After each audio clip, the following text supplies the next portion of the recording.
everybody, what's up? And welcome back to the garden in our How to Grow series. Today we are going to be updating our video on how to grow larkspur. Now if you're unfamiliar with larkspur, they are a hardy annual cool season flower. They are just these lovely tall spikes of blooms. They are gorgeous. They come in a wide variety of colors from really dark blues, purples to pink and white and kind of lavender shades. So gorgeous, especially when used for our cut flowers. Now, before we get started, it's important to note that these are toxic and you have to be careful. Always research the things you plant in your garden before you plant them. Wear gloves, stay safe, all that good stuff. It's fun to have a beautiful garden, but we also want to keep everybody we love safe.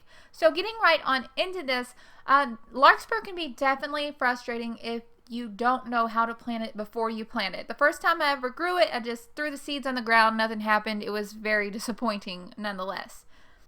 The first thing you'll need to do is determine when you want to plant the seeds. Now I'm here in zone 6B, 7-ish in Kentucky. My winters do get cold, down to about -2 Fahrenheit at the coldest, but that's only a brief period of time in my winters.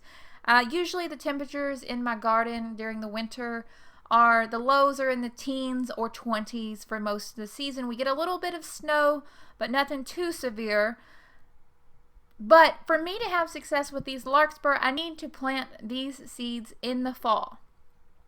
If you live somewhere with a more harsh winter where you think that the seeds won't overwinter, then I definitely recommend planting in the spring, especially if you have milder summer temperatures that don't get as hot. It might be a better idea to plant in the spring. The reason I need to personally plant these seeds in the fall is because in the summertime, my summer temperatures get very hot very quickly. Since these are cool season flowers, they do not like those hot temperatures. It is so important that I allow those plants to bloom and mature while the weather in the yard is still relatively cool. So the first key to success is really determining what your weather is like and when you should plant. After I've determined when to plant, the first thing I do is I take my packet of larkspur seeds and I put them into the fridge. I leave that packet of seeds in the fridge for about 1 week to let that just get exposed to some nice cold temperatures. After I've done that, I'm going to take out the seed packet, and here in my garden I am going to direct sow these around the end of September into a well-amended bed. Imagine if you were planting in the spring, probably as soon as the soil could be worked would be the best time to plant, as these are extremely cold tolerant. So as long as you can work your soil, I think it would probably be a safe bet to plant then. All I'm going to do to plant these seeds is I'm going to work my soil bed really well, make sure it's weed free, well amended, and I'm going to broadcast those seeds over top of the soil. I usually just surface sow them. I don't cover them. You can rake them a little bit, just barely cover them a little bit. But in general, I like to keep them on the surface. I water that in very well, making sure that those seeds come into good contact. Then I wait patiently. The reason I choose to do this at the end of September is that by September, my temperatures are a little bit milder. Usually the daytime temperatures at the end of September are about 70 degrees Fahrenheit. This seems to be perfect for germination. In waiting for these seedlings to germinate, it is so important that you have to be patient. In general, it can take anywhere from about 10 to 21 days. I've had it take as long as 4 weeks for the seeds to germinate. When they do germinate, they are quite small, so they're kind of hard to, spot, especially if you have problems with weeds, because some of the weeds can look similar to the seedlings.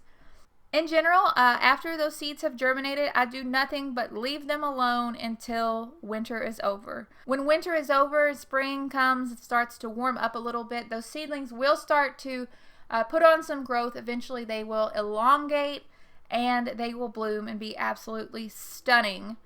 In general, I don't worry about the plant spacing too much. You can thin them out if you'd like, but I don't really worry about the plant spacing. If they're too close together, the plants might be a lot shorter.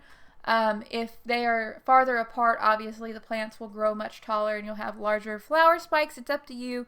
It really just depends on how much space you have. Depending upon how cold your garden is, you might need some row covers or frost blankets or something to protect these little seedlings during the coldest parts of winter. Here in my yard last season, I attempted to protect them with a row cover, but we had one bad storm over the winter and it just completely ripped the row cover off the plants. I said, oh well, you know, I don't have the money to buy another one.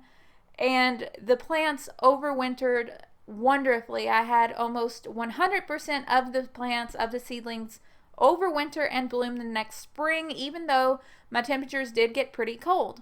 As with most of these hardy annual flowers and learning to overwinter these hardy annual flowers, it really is a process of trial and error and learning the limits of your garden. Everybody's garden is going to be different in terms of temperatures and, you know, moisture and humidity and everything else, and wind that can affect the ability of these plants to survive over the winter. However, if you do learn to master that, you can grow so many gorgeous larkspur flowers. You can have such a just visually appealing flower border with very little investment from you in time or in money. And that's really one of the main things that I'm about, is just getting the most for your money, and helping people make something that's really beautiful, but doing it on a budget. Overall, I really love watching the larkspur bloom. I love watching the hummingbirds and the bumblebees.